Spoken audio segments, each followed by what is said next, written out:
ሰላም ጤና ይስጥልን። በመላው የአሜሪካ ግዛት ለምትገኙ የኛ ሰው ለሆናችሁ ትውልደ ኢትዮጵያውያን በሙሉ እንዲሁም ከአሜሪካ ውጭ ናችሁ ይሄን ዜናና መረጃ መስማት ለምትፈልጉ ሁሉ በቅድሚያ ሰላምታችን በያላችሁበት ይድረሳችሁ። ዛሬ ለህይወት መርሃችን እጅግ በጣም አስፈላጊ፣ አንገብጋቢ፣ አስቸኳይ ጊዜ የማይሰጠውን መረጃ ይዘነው መተናል። እሱም ከግብርና ከግብር መክፈል ጋር የተያያዙ መረጃዎች ናቸው። በዚህ የዜናና የመረጃ ጊዜ በግብር መክፈያ ወቅት ራሳችን ከአጭበርባሪዎች እንዴት እንጠብቃለን? አጭበርባሪዎችን እንዴት መለየት እንችላለን? የግብር ተመላሽና የግብር ተቀናሽ ከፍተኛ ልዩነት አላቸው። ማን ተቀናሽ ያገኛል? ማን ተመላሽ ያገኛል? ቤት ለገዛችሁና መኪና ለገዛችሁ ታላቅ የምስራች ተሰምቷል። ልጆች ላላችሁ የግብር ዘመኑ ብሩህ ነው። በግብር መክፈያ ወቅት ኢትዮጵያውያን በተደጋጋሚ የሚፈጽሟቸው ስህተቶች ተለይተው ተቀምጠዋል። በአዲሱ ሕግ መሰረትም የሚዳኙ ይሆናል። ገጠመኝ አለን። 135,000 የአሜሪካ ዶላር ተመላሽ ያገኘው ኢትዮጵያዊ ልምዱን ያካፍለናል። ታክስ ፕላን ያለው ልዩ ጠቀሜታና በርካታ ትውልደ ኢትዮጵያውያን እስካሁን አልተገበሩትም። አሁን ጀምረው እንዲተገብሩት ዝርዝሩን እንነግራችኋለን። ከሀበሻ የሂሳብ አዋቂዎች እንዲሁም ከአሜሪካ የግብር መስሪያ ቤት ወይም IRS የተላለፈ አስቸኳይ መልእክት ተካቷል። እነዚህን ለአድማጭ ተመልካቾቻችን ጥሪት ባለመልኩ ለማቅረብ ተዘጋጅቻለሁ። እናንተ የዩቲዩብ ቻናሌን ሰብስክራይብ እያደረጋችሁ ልግቡ። እንግዲህ የተከበራችሁ አድማጭ ተመልካቾቻችን በአሁኑ ሰዓት በመላው የአሜሪካ ግዛት ወቅቱና ጊዜው የግብር መክፈያ ነው። በይፋ ከሁለት ቀን በፊት ግብር መክፈል ተጀምሯል። በፈረንጆቹ ጥር 26 2026 በይፋ በሁሉም የአሜሪካ ግዛቶች ግብር መክፈል እንዲጀመር ታዟል፣ ተወስኗል። የግብር መክፈያ የመጨረሻው ቀን ዴድላይን ደግሞ ያለ ቅጣት ማለት ነው ኤፕሪል 15 2026 ይሆናል ማለት ነው። ስለዚህ ከዚህ ቀን ያለፋችሁ በሙሉ ከፍተኛ ቅጣት ይጠብቃችኋል። በዚህ የጊዜ ኢንተርቫል ውስጥ ለመክፈልና ከላይ የዘረዘርናቸውን ልዩ መረጃዎች፣ ዜናዎችና ጥንቃቄዎች ሁሉንም በዝርዝር ለማስደመጥ አሁን ዝግጅታችን ጨርሰናል። በቀዳሚነት የምናስደምጣችሁ ታዲያ በዚህ የግብር መክፈል ስርዓት ውስጥ ባልና ሚስት በጋራ ግብር ቢያሳውቁና ለየብቻ ቢያሳውቁ ይሻላል? ወይም ባጭሩ በጋራ ባንድ ላይ ግብር ቢከፍሉ ይሻላል ወይስ ለየብቻ? ለትውልደ ኢትዮጵያውያን የትኛው ነው ጠቀሜታ ያለው የሚለውን አስቀድመነዋል። ህጋዊ የሆኑ ባልና ሚስቶች በአሜሪካ የግብር ስርዓት መሰረት በሁለት አይነት መንገድ ግብር መክፈል ይችላሉ።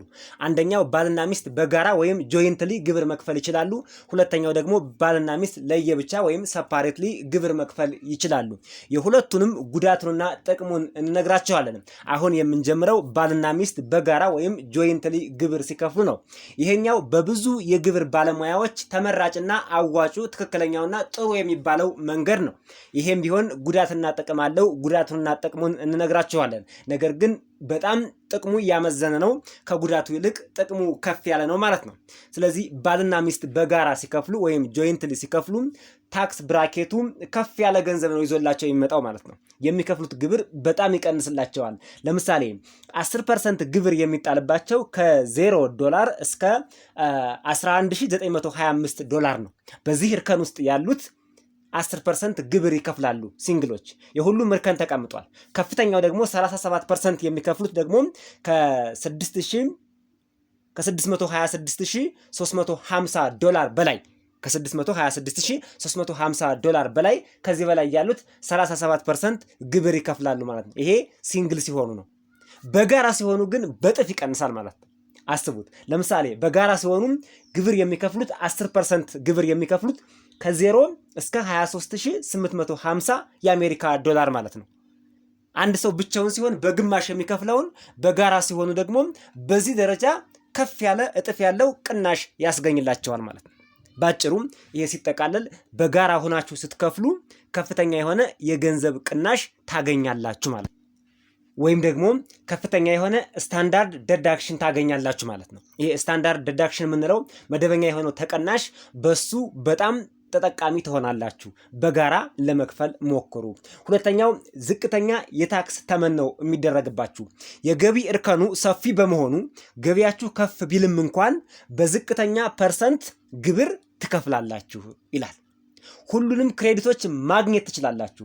እንደ ቻይልድ ታክስ ክሬዲት፣ ኤርነድ ኢንካም ታክስ ክሬዲት እና የትምህርት ክሬዲቶችን ሙሉ በሙሉ ለእናንተ መጠቀም ትችላላችሁ ማለት ነው። በጋራ ከከፈላችሁ ቀላል አሰራር አንድ የታክስ ፎርም ብቻም ስለሚሞላ ሂሳብ በባለሙያው ክፍያ ጊዜን ይቆጥብላችኋል። ፎርም ስትሞሉም ጊዜ አይወስድባችሁም ማለት ነው።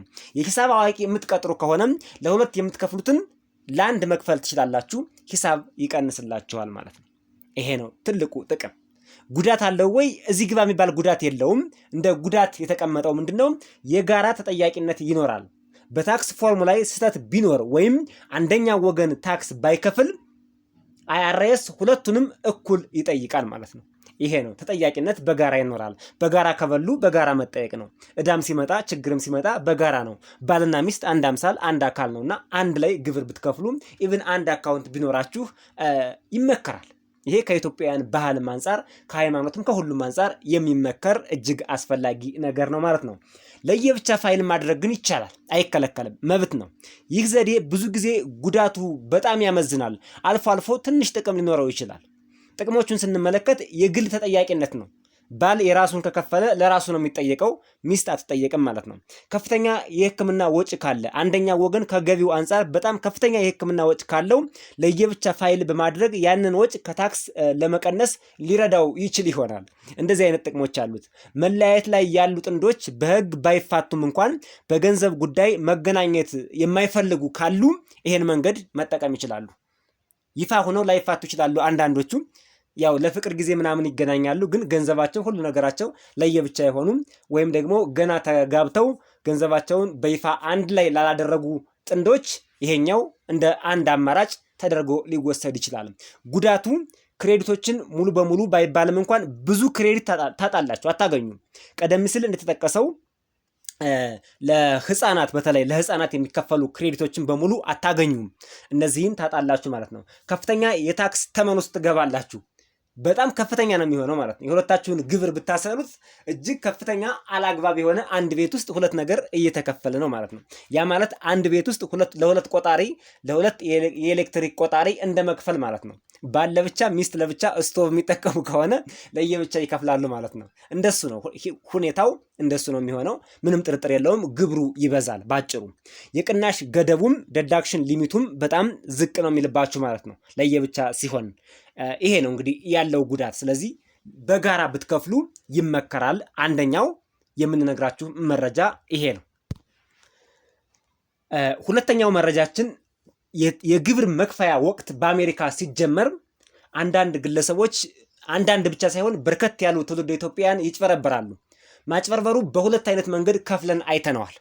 አንደኛው ላፕቶፓቸውን ይዘው የግብር አዋቂ ነኝ በሚል ያልተመዘገቡ ህጋዊ ያልሆኑ ሰነድ የሌላቸው የሂሳብ አዋቂዎች በየጥጉና በየኮሪደሩ ባገኙበት አጋጣሚ ሁሉም ላፕቶፕ ይዘው ኑ ግብር እንስራላችሁ እናዘጋጅላችሁ እያሉ እናንተን ያጭበረብሯቸዋል። እነዚህ ጋር ተጠንቀቁ። ምንድነው የሚያደርጉት? ብዙ አጭበርባሪ ታክስ አዘጋጅ ነን ባዮች ላፕቶፕ ይዘው በየኮሪደሩ ኑ ግብር እናዘጋጅላችሁ እያሉ እናም የተጋነኑ ወጪዎችን በመጨመር ሪፈንድ ያሳድጋሉ። እናንተን የጠቀሙ እየመሰላቸው ከናንተ ለጊዜው ገንዘብ ለማግኘት እሱማ ጥሩ አድርጎ የግብር ስርዓቱን በመስራቱ ጥሩ አድርጎ ታክስ ሰርቶልኛልና ብዙ ተመላሽ አገኘው እያለ አንዳንዱ ሰው ይሸወዳል ማለት ነው። ያለ አግባብ እናንተን ክሬዲት እንዳገኛችሁ አድርገው ያስገቡና በኋላ ግን ይህ ነገር እናንተን ወንጀለኛ አስብሎ ከአሜሪካ ሊያስባረራችሁ ይችላል ማለት ነው። ይሄን ነው የሚያደርጉት። ይህም ለግብር ከፋዩ ችግር፣ ቅጣትና እንዲሁም አይደንቲቲ ቲፍት አደጋም ያጋልጣል። ሙሉ መረጃችሁን ይወስዱና ነገ የት እንዳሉ የት እንደሚገኙ አይታወቁም፣ ከአካባቢው ይሰወራሉ። የእናንተን አይደንቲቲ የሆኑ ዋና ዋና መለያ የግብር መለያ ቁጥሮቻችሁን፣ ሶሻል ሴኩሪቲ ነምበራችሁን፣ አካውንታችሁን በሙሉ የባንክ መረጃዎቻችሁን ከያዙ በኋላ ሊሰወሩ ይችላሉ። ነገ እናንተ ላይ ምን እንደሚያደርሱ አታውቁም። ስለዚህ በተመዘገቡ ዓመቱን ሙሉ ክፍት የሆነ ቢሮ ባላቸው ላይሰንስድ በሆኑ የሂሳብ አዋቂዎች ሂሳባችሁን አሰሩ። ጨርሰናል። ወደ ሶስተኛው ነጥብ ሂደናል። እንደዚህ ነው ክሊር ከት እያደረግን እያስቀመጥነው ነው የምንሄድ መረጃውን። ምክንያቱም ይህ ትውልደ ኢትዮጵያውያን ይሄን መረጃ ወስደው ዜና ሰምተው ብቻ እከሌን ገደለ የሚለውን ሰምተው ብቻ አይሄዱም። ከኛ ዩቲዩብ ቻናል ሲመጡ መረጃውን ወስደው ወደ ራሳቸው የህይወት መርህ ቀይረው ጥቅም ያገኙበታል። የኛን የዩቲዩብ ቻናል የተከታተለ ሰው ይነስም ይብዛም የሆነ ገንዘብ ያገኛል። ወይ ከግብሩ ያስመልሳል፣ ወይ ከሆነ ከህይወት ወጪው ይቀንስለታል። የሆነ ጥቅም የሚያገኝበት የዩቲዩብ ቻናልና መረጃ የምንሰጥበት ቻናል ሆኖ ተመርጧል። አሁን ቀጥለናል። ቀጣዩ ደግሞ ስካመሮች ናቸው። ስካመር የምንላቸው በታክስ ወቅት ላይ የተለያዩ ዘዴዎችን በመጠቀም ህብረተሰቡን ያታልላሉ። ከላይ ያሉት ላፕቶፕ ይዘው ኑ ግብር እንስራላችሁ የሚሉ ናቸው። እነዚህኞቹ ደግሞ ስካመር ናቸው። ግብር ከፋዮችን ከአታላዮች ራሳቸውን እንዴት እንደሚጠብቁ ደግሞ እዚህኛው ላይ አዘጋጅተነዋል። በግብር አከፋፈል ወቅት መረጃ ለእናንተ የሚደርስላችሁ ከአይአርኤስ መረጃ ለእናንተ የሚመጣው በደብዳቤና በደብዳቤ ብቻ ነው የሚመጣው። ሌላ መረጃ የለውም። ስለዚህ አይአርኤስም ዌብሳይቱ ላይም ብንገባ የምናገኘው ነገር የኛን መረጃ በደብዳቤ ነው የምናገኘው። ስካመሮች ግን ካሉ ስካመርስ ምንድነው የሚያደርጉት? የስራ አፕሊኬሽን ስንሞላ ወይም ከሆነ ቦታ ላይ ኢንፎርሜሽን ያገኙና አይአርኤስን መስለው ልትታሰር ነው፣ ዲፖርት ልትደረግ ነው፣ ከፍተኛ ግብር አልከፈልክም፣ ግብር እንዲህ አድርገሃል፣ በወቅቱ አልከፈልክም በማለት ግለሰቡን ያስፈራሩታል። በዚህን ያህል ሰዓት ውስጥ ይሄን ያክል ገንዘብ አሁኑኑ ክፈል፣ በስልክና በኢሜል የሚያጭበረብሩ አሉ። እንደዚህ እያሉ ማለት ነው። ከነዚህ ተጠንቀቁ። ስለ ግብር ጉዳይ ስልክ ሲደወልላችሁ፣ ኢሜል ሲላክላችሁ እስካም መሆኑንና አለመሆኑን መጀመሪያ ማረጋገጥ ያስፈልጋል። በእርግጥ ከአይአርኤስ አይደወልም ማለት አይቻልም። አንዳንዴ ሊደወል ይችላል፣ ግን በደንብ ማጣራት ያስፈልጋል። በስልክ ስለተደወለ ብቻ ብድግ አድርጋችሁ ገንዘብ እንዳትከፍሉ፣ ኢሜል ስለገባ ብቻ ብድግ አድርጋችሁ ገንዘብ እንዳትከፍሉ። በእናንተ በአድራሻችሁ ደብዳቤ ተጽፎ ከቻላችሁ ኢቭን ኦፊስ ሂዳችሁም ማጣራት ሊጠይቅ ይችላል። ይሄን እንድታደርጉ ነው። ገንዘባችሁን እንዳትበሉ ልዩ ጥንቃቄ ማድረግ ያስፈልጋል ነው። ስለዚህ አይአርኤስም ሆነ ስቴቶች እስካሁን ድረስ ባለው ህግ መሰረት በደብዳቤ ብቻ ነው ኮሚኒኬት የሚያደርጉት። እኛ የተከፈተ ኬዝ ኑሮ ስለዚያ ጉዳይ ለመነጋገር የፈቀድንለት በአካል የምናውቀው የታክስ ኦፊሰር ብቻ ካልሆነ በስተቀር ድንገት ተነስቶ አይአርኤስም ሆነ ስቴቱ በስልክ ወይም በኢሜል ይሄ ዕዳ አለብህና ይሄን ዕዳ አምጣ፣ ካላመጣት ታሰራለህ፣ ትባረራለህ፣ አሁኑኑ አስገባ የሚባል መረጃ እንዳትቀበሉ ነው። ጨርሰናል። ወደ ቀጣዩ መረጃ አለፍን። በግብር ማሳወቅ ሂደት እጅግ ትውልደ ኢትዮጵያውያንን አዋጭ የሚያደርገው ተጠቃሚ የሚያደርገው ትንሽ ግብር የሚያስከፍለው ሲስተም ሜተድ የትኛው ነው? ይሄን በግልጽ ማወቅ ያስፈልጋል። በጣም ወሳኝ ነው። ልምድም አንድ ትውልደ ኢትዮጵያዊ አጋርቶናል። እሱንም እናካትተዋለን። የሚመከረው ታክስ ፕላኒንግ ይባላል። እጅግ በጣም አስፈላጊ ነው። ታክስ ፕላኒንግ በዚህ ሲስተም አንድ ሜዲካል ዶክተር 135,000 የአሜሪካ ዶላር ተመላሽ አግኝቷል። ኢትዮጵያዊ ነው። እጅግ በጣም የሚገርም ነው። ያለ አግባብ ሲከፍል ቆይቶ በኋላ ሂሳቡን አሰርቶ ተመላሽ ማግኘት ችሏል። ታክስ ፕላኒንግ ማለት ግን ግብር መደበቅ ማለት አይደለም። በህጋዊ መንገድ ግብር ማስቀነስ ወይም የግብር ቅናሽ እንዲደረግልን የምናደርጋቸው ታክቲኮች ናቸው፣ ሲስተሞች ናቸው፣ ህጋዊ የሆኑ ናቸው። ይሄ ነው ታክስ ፕላኒንግ ማለት። የእርስዎን ገንዘብ ሁኔታ፣ ገቢ፣ ወጭ፣ ኢንቨስትመንት፣ ቤተሰብ ሁኔታ ወዘተ በመተንተን ህጋዊ መንገዶችን በመጠቀም የሚከፍሉትን ታክስ በተቻለ መጠን መቀነስ ማለት ነው። ማለትም መንግስት የሚያስፈልገውን ታክስ ሙሉ በሙሉ በህግ የተፈቀደ መንገድ ብቻ ወይም በህጋዊ አግባብነት ብቻ በመጠቀም ያነሰ እንዲከፍሉ የሚደረግበት ሲስተም ነው። ታክቲክ ነው ይሄ በራሱ። ይህን ትውልደ ኢትዮጵያውያን ተግባራዊ አያደርጉትም። ይሰራሉ፣ ግብር አምጡ ሲባሉ ይሰጣሉ። ለምን? ይሄ መሆን የለበትም። ገንዘባችሁን ሁሌ ያላግባብ መበላት የለባችሁም። በቀላል አነጋገር ታክስ ፕላኒንግ ማለት እርስዎ ገንዘብ እያገኙ ነው፣ መንግስት ከዚያ ገንዘብ ላይ ግብር ይወስዳል። ታክስ ፕላኒንግ ደግሞ እኔ ህጋዊ በሆነ መንገድ ይህን ታክስ እንዴት አነስተኛ ማድረግ እችላለሁ ብሎ ራስን ጠይቆ ራስን ሞግቶ ውጤት ማምጣት ማለት ነው። ለምሳሌ ገንዘባችሁን በጡሬታ ወይም በተወሰኑ ኢንቨስትመንቶች ውስጥ ማስቀመጥ። በጥሬው አካውንታችሁን ከምታስቀምጡት ገቢያችሁን ለግብር ከምትጋለጡ ይልቅ የተለያዩ ግብር የሚቀንሱ ኢንቨስትመንት ታክቲኮች አሉ። እነሱ ጋር ኢንቨስት ማድረግ። ለምሳሌ ቤት ብትገዙ ተበድራችሁ ያላችሁን ገንዘብ ሞልታችሁ ተበድራችሁ ብትገዙ አንድ ታክቲክ ሊሆን ይችላል። ምክንያቱም ቤት የሚገዛ ሰው ግብር ይቀነስለታል። መኪና ልትገዙ ትችላላችሁ። የጡሬታ ፈንድ የሚባል አለ።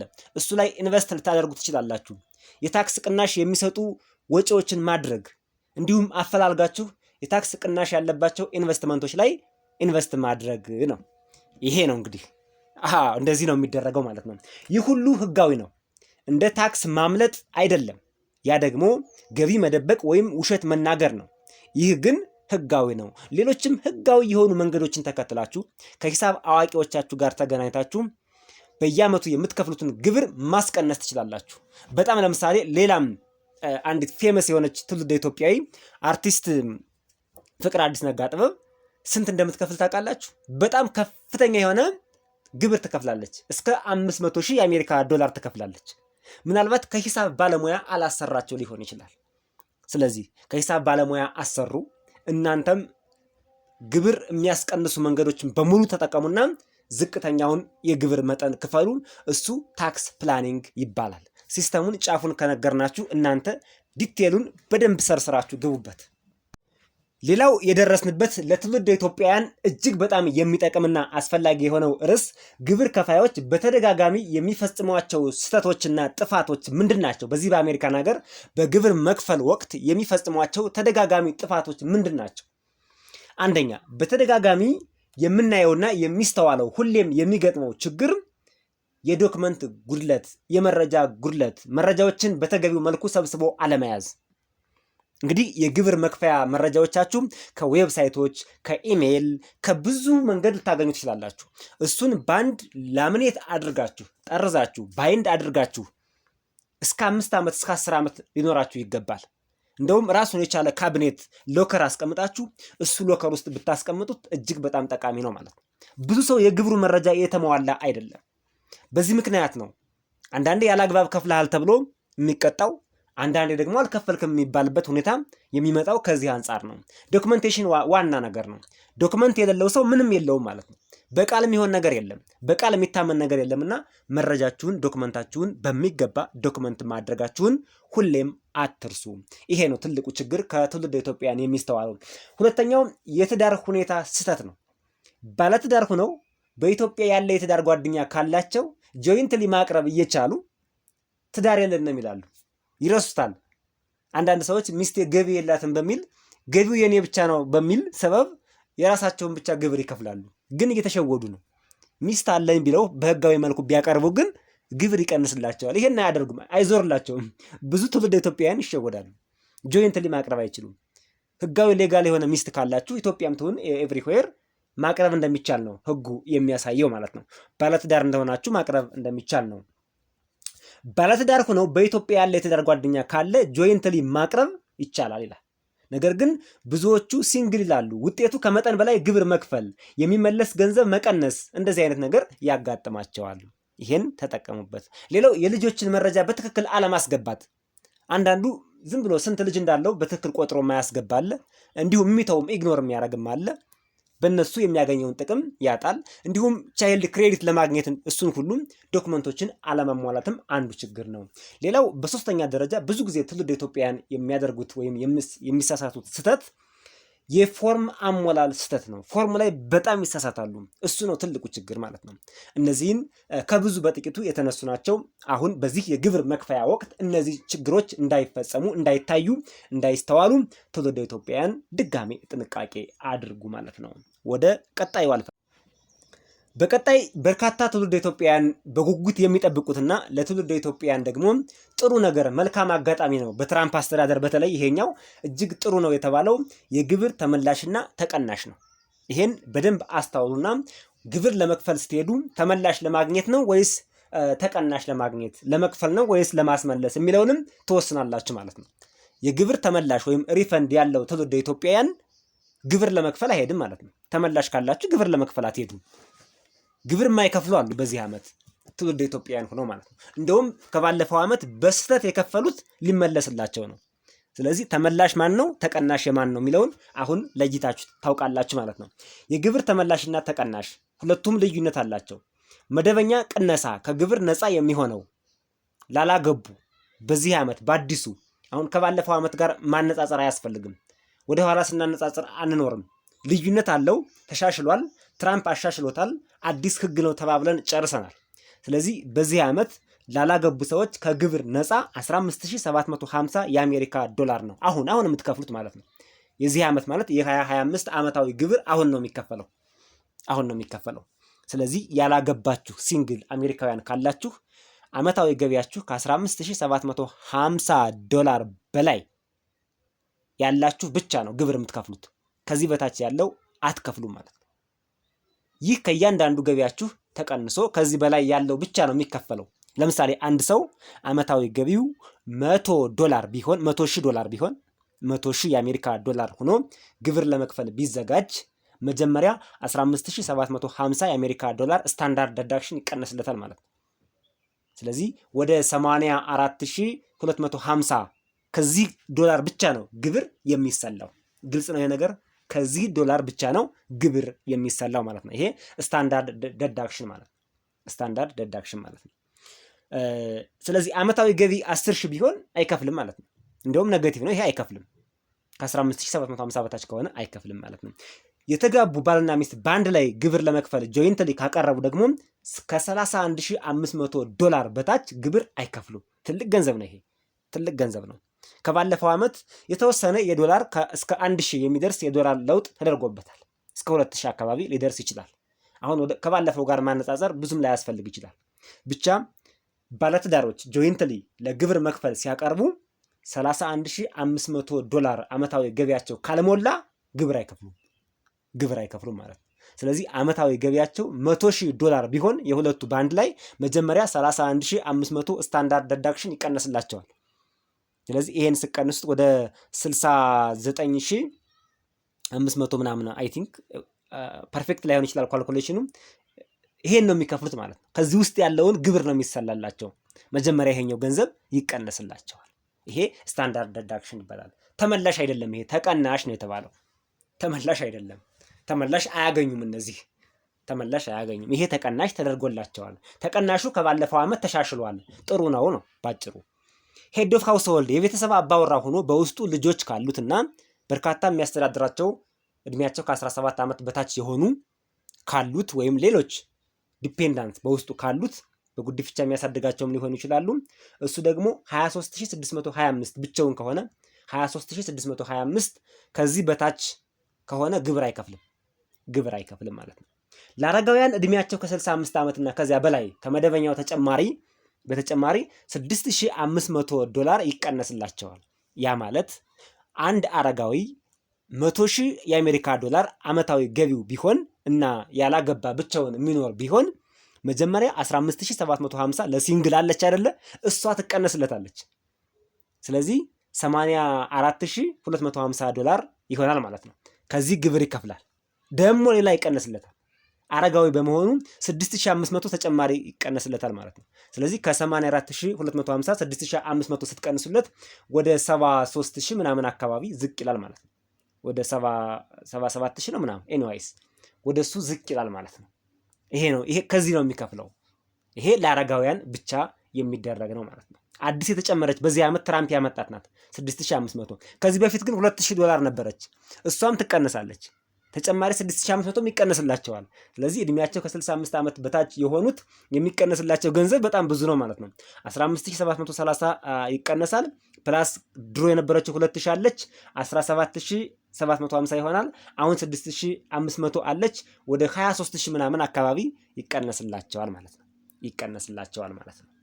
ይሄ ተቀናሽ ነው። በአዲሱ ሕግ አሁን ግብር ስትከፍሉ የሚደረግላችሁ ነው ማለት ነው። ሌላው ታክስ ብራኬት አዲሱ ተለቋል። እሱን እዚህ ምስሉ ላይ እየተመለከታችሁ እኛ እንቀጥላለን ወይም ራፍሊ ማንበብ እንችላለን። ለምሳሌ 10% ይቀነሳል ከ0 እስከ 11925 ዶላር ካለ ላላገባችሁ 12% ከ11926 የአሜሪካ ዶላር እስከ 48475 የአሜሪካ ዶላር ላለው 12% ትከፍላላችሁ። 22% ከ48476 የአሜሪካ ዶላር እስከ 100,000 ላላችሁ 22% ነው ግብር። እስከ 37% የምትከፍሉት ደግሞ ከ626350 የአሜሪካ ዶላር በላይ ከ626350 የአሜሪካ ዶላር በላይ ዓመታዊ ገቢያችሁ ከሆነ 37% ነው የሚያስከፍሏችሁ። ለሲንግል ላላገባ ማለት ነው። ይሄን እናንተ የምታገኙትን ገንዘብ በቀጥታ በዚህ ፐርሰንት ብታባዙት አይመጣም። ፕሮግሬሲቭ ታክሲንግ ሲስተም ይባላል። የራሱ ደግሞ ሌላ ተቀናናሽ ነገር ስላለው ይሄን እንደው ተቀናሹን ፐርሰንቱን ጀስት እናንተ እንድታውቁት ነው እንጂ ይሄን በእናንተ ካልኩሌሽን ብትሰሩት አይመጣላችሁም። አይአርኤስ የራሱ ፎርሙላ ስላለው ማለት ነው። ስታንዳርዱ ግን የሚሰራበት ይሄ ነው። ከቀነሰ በኋላ ከታችኛው እየተነሳ እየደመረ የሚያመጣቸው ሂሳቦች ሌሎች አሉት እዚሁ ጋር ማለት ነው። ማሪድ ለሆኑት ላገቡት ደግሞ ጆይንትሊ ይሄ ጥሩ ነው ያልናችሁ ለዛ ነው። ቀድመን 10% የሚሆነው ከ0 እስከ 23850 ዶላር ሲሆን ነው 12% የሚሆነው ከ23851 እስከ 96000 ይደርሳል ማለት ነው። አያችሁት? በጣም አሪፍ ነው። ሳታገቡ ግን 48000 ድረስ የነበረው 12% ስታገቡ 96000 ድረስ በጋራ ማለት ነው። በጋራ ስታቀርቡ ማለት ነው። እስከ 37% የሚደርሰው ደግሞ በተናጠል ወይም ሲንግል ሆናችሁ የምትከፍሉት ከ626000 የአሜሪካ ዶላር ጀምሮ ነበር። አሁን ግን 751000 ካልሆነ 37% አትከፍሉም ማለት ነው። ይሄ ታክስ ብራኬቱ አዲስ የተለቀቀው ታክስ ብራኬት ነው። ሌሎች ተቀናሾች አሉ። ይሄ ሞጋጅ የሚባለው ሞጋጅ የምንለው ቤት ስገዙ ማለት ነው። የቤት ብድር ወለድ ይሄም ጥሩ ነው። አዲስ ተቀናሽ አለው። እስከ 750 ሺህ ብር ድረስ ቤት ከገዛችሁ በጣም በሚገርም ሁኔታ ጥሩ ተቀናሽ ታገኛላችሁ። በምሳሌ ልንገራችሁ። ገቢያችሁ 80 ሺህ የአሜሪካ ዶላር ሆኖ የቤት ወለዳችሁ 10 ሺህ የአሜሪካ ዶላር ከፍላችኋል። በአመት ሊሆን ይችላል ወለድ። ግብር የሚከፈለው ከ70 ሺህ ዶላር ብቻ ይሆናል ማለት ነው። 10 ሺህ ትቀነስላቸዋለች። ልክ ከላይ ስታንዳርድ ዲዳክሽን አለ አይደለ? 17 ሺህ ምናምን ያልነው ለሲንግል ላገባ ምናምን ለአረጋውያን ይቀነሳል እያልናት የመጣናት ብር ዶላር አለች አይደል? ቤት የገዛችሁ ከሆነ ደግሞ ተጨማሪ 10 ሺህ ዶላር ይቀነስላቸዋል። የላይኛው እንዳለ ሆኖ ይችኛዋ ትቀነስላቸዋለች ማለት ነው። ግን ገንዘቡ እስከ 750 ሺህ የአሜሪካ ዶላር ብድር ከሆነ ነው። ከሱ በላይ ከሆነ ግን ይቀንሳል። ሌላ ካልኩሌሽን አለው ደግሞ እሱ። ስለዚህ 1 ሚሊዮን ቢሆን ብድራችሁ አሰላሉ ይለያያል፣ ለየት ይላል ማለት ነው። ከሚቀነሰው ግማሽ ያረጉትና የሚያባዙበትም ነገርም ሌላ ፋክተርም አለው ማለት ነው። እስከ 750 ሺህ ብድር ካላችሁ ጥሩ ነው። ሌላው የመኪና ብድር ነው። ይሄም ይቀነሳል። አሁን ለአዲስ መኪና በተለይ አሜሪካ ለተሰራ ነው። ግን ይሄ ቻይና ምናምን ሌላ ሀገር የሰራውን ብትወስዱ አይቀበሏችሁም። እስከ 10 ሺህ ድረስ አሁንም እንደ ቤቱ ይቀነሳል ማለት ነው። ይሄም የመኪና ወለድ እስከ 10 ሺህ የአሜሪካ ዶላር ይቀነስላቸዋል። ያ ማለት አመታዊ ገቢያችሁ እናንተ ለግብር መክፈል የቀረበው ወይም የተሰላው 100 ሺህ ቢሆን መኪና ገዝታችኋል፣ ወለዳችሁ 10 ሺህ የአሜሪካ ዶላር ነው። 10 ሺህ ይቀነስላችሁና ከ90 ሺህ የአሜሪካ ዶላር ግብር ትከፍላላችሁ ነው። ይሄ አሁን የነገርኳችሁ ብር ቀጥታ ከግብሩ ሳይሆን የሚቀነሰው ከናንተ ዋናው ገንዘብ ይቀነሳል። ግብር ከሚሰላበት ነው የሚቀነሰው። እቺ 10 ሺህ ብር በቀጥታ ለናንተ 10 ሺህ ዶላር ማለት ነው፣ በቀጥታ ለናንተ የምትሰጥ አይደለችም። ከናንተ አመታዊ የግብር መጠን ዝቅ ይደረግና ገቢው ዝቅ ይደረገላቸዋል ነው ባጭሩ። እንደዛ አይነት ሲስተም ነው የሚጠቀሙት። ተመላሽ ይሄ ደግሞ ሌላ ነው።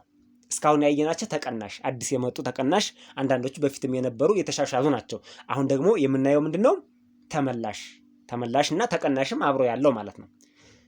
ቲፕ ላይ የሚሰሩ ባር ላይ፣ ሆቴል ላይ፣ አስተናጋጅነት ላይ እንደዚህ አጠቃላይ በዚህ ዙሪያ የሚሰሩ በሙሉ ገቢያቸው እስከ 25000 የአሜሪካ ዶላር ድረስ ግብር አይከፍሉም። በቲፕ ያገኙት ማለት ነው። ይሄ በጣም የሚገርም ነው። ከግብር ነፃ ነው። ነገር ግን ይሄ የሚሆነው ቲፕ የሚባለውን በፎርም W2 1099 ወይም በፎርም 4137 ወይም 4137 ብላችሁ ባጭሩ ያዟት። 4137 ላይ የተመዘገበ መሆን አለበት።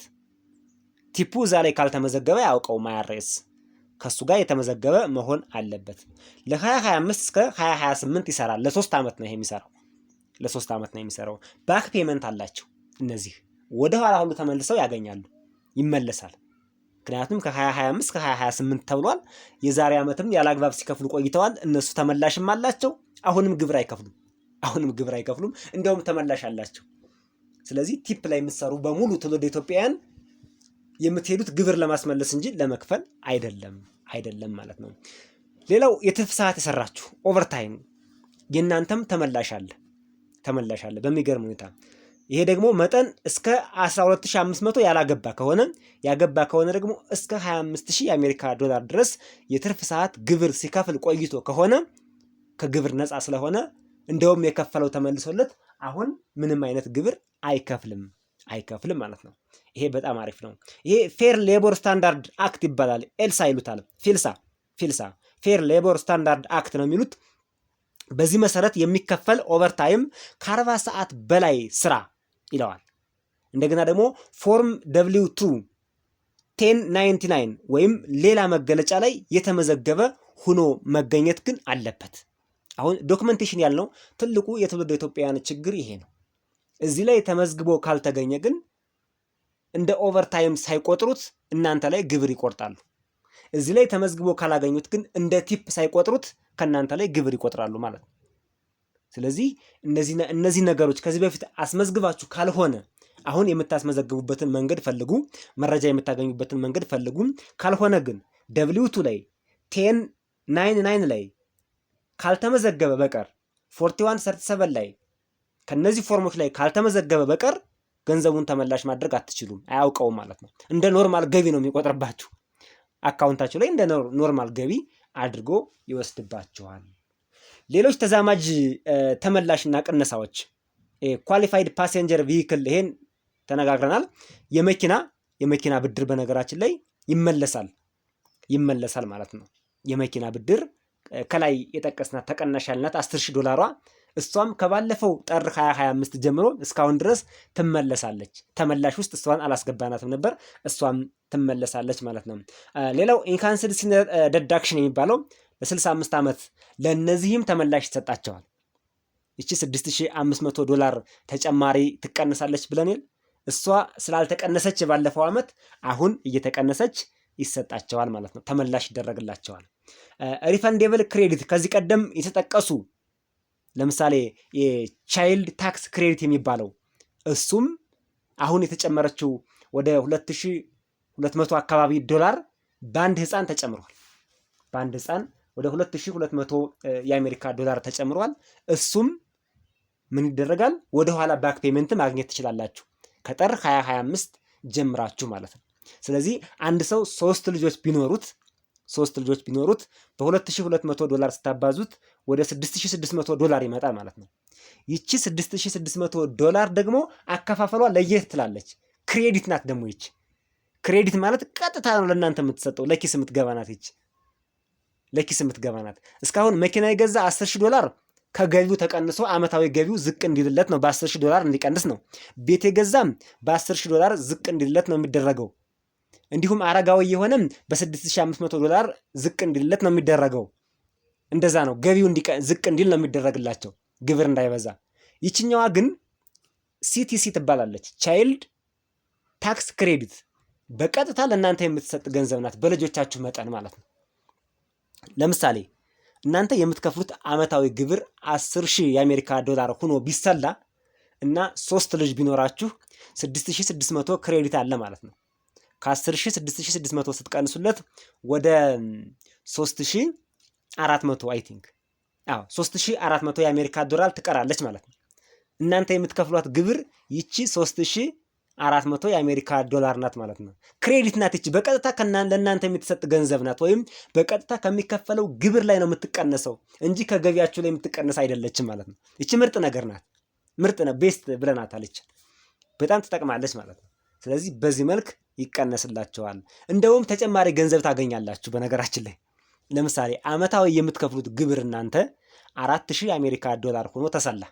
በቃ ይችን ነው የምትከፍሉት ተቀንሶ ማለት ነው። ከላይ የሚቀነሰው አለ ስታንዳርድ ዲዳክሽን ለሲንግል 17000 ምናምን ያልነው፣ ላገባ 30 ምናምን ሺህ ያልን ስታንዳርድ ዲዳክሽን አለ። እሱ ተቀንሶ ምናምን አጠቃላይ በቃ ግብር መክፈል ያለባችሁ 4000 የአሜሪካ ዶላር ነው ተብሎ ተሰጣችሁ። እናንተ ግን 3 ልጆች አሏችሁ። በቻይልድ ክሬዲት ስንት ታገኛላችሁ? 6600 ታገኛላችሁ። ግብር የመጣባችሁ 4000 ነው። ስለዚህ ክሬዲት ስንት አላችሁ ስትቀንሱት? ወደ 2600 የአሜሪካ ዶላር አለ ማለት ነው። ይሄን ምንድነው የሚያደርጉት መሰላችሁ? በቀጥታ ለእናንተ ወደ አካውንታችሁ ገቢ ነው የሚያደርጉላችሁ ማለት ነው። ገቢ ነው የሚያደርጉላችሁ። ይሄ ቻይልድ ክሬዲት ይባላል። ቻይልድ ክሬዲት ይባላል። የተከበራችሁ አድማጭ ተመልካቾቻችን መረጃውን በትክክል ተከታትላችሁት ከሆነ ጊዜ ሰጣችሁ በማስታወሻ እንደው ለማዳመጥ እንኳን ቁጭ ብላችሁ ካልተመታችሁ በኤርፎን አዳምጡት። ተኝታችሁም ቢሆን ስፒከር ላይ አድርጉት። የግድ ቁጭ ብላችሁ ስክሪን ላይ ማየት ላይ ጠበቅባችሁ ይችላል። ዩቲዩቡን ክፈቱት፣ ይሄን ቪዲዮውን ክፈቱት፣ በኤርፎን ወይ በስክሪን ወይ በብሉቱዝ በሆነ ነገር አገናኝታችሁ እናንተ ማዳመጥ ትችላላችሁ። አዳምጣችሁት ከሆነ እርግጠኛ ነኝ ብዙ ሰው ጥቅም ያገኝበታል። እንግዲህ ሰበር ዜና እያልን እከሌ ተገዳደለ፣ እከሌ ሞተ፣ እከሌ እንዲህ አለ፣ እከሌን ተኩሶ ገደለው እያልን ብዙ የአማርኛ ዜናዎችን ሰምተናል ለብዙ ጊዜ በብዙ ቻናሎች። አሁን ሀበሾች ነቅተዋል፣ ትውልድ አሜሪካውያን ነቅተዋል። ሰበር እያልክ ብታመጣው አይሰሙህም። ለነሱ ጠብ የሚል ነገር የሚያገኙበትን ቻናል እየመረጡ ነው። ለነሱ የሚጠቅማቸውን ለነሱ የህይወት መርህ የሚጠቅማቸውን ቻናል እየተከተሉ ነው። አሁን እንደ ድሮ አይደለም። አሁን ትውልድ አሜሪካውያን አጠቃላይ ትውልድ ኢትዮጵያውያን የሚከተሉት የዩቲዩብ ቻናልን እየለዩ ነው። ለእኔ ይጠቅመኛል አይጠቅመኝም እያሉ ነው። ተከታይ ስላለው አይደለም። ለምን 100 ሺህ 200 ሺህ 1 ሚሊዮን ለምን አይኖረውም? አይፈልጉትም። ለነሱ የሚጠቅማቸውን ቻናል መከተል መርጠዋል ለማለት ነው። የተከበራቸው አድማጭ ተመልካቾቻችን ለዛሬ ለእናንተ ይሆናል ያልነው ዜናና መረጃ ይሄ ነው። በሌሎች መረጃዎችና ቪዲዮዎች እስከምንገናኝ በያላችሁበት ሰናይ ቆይታ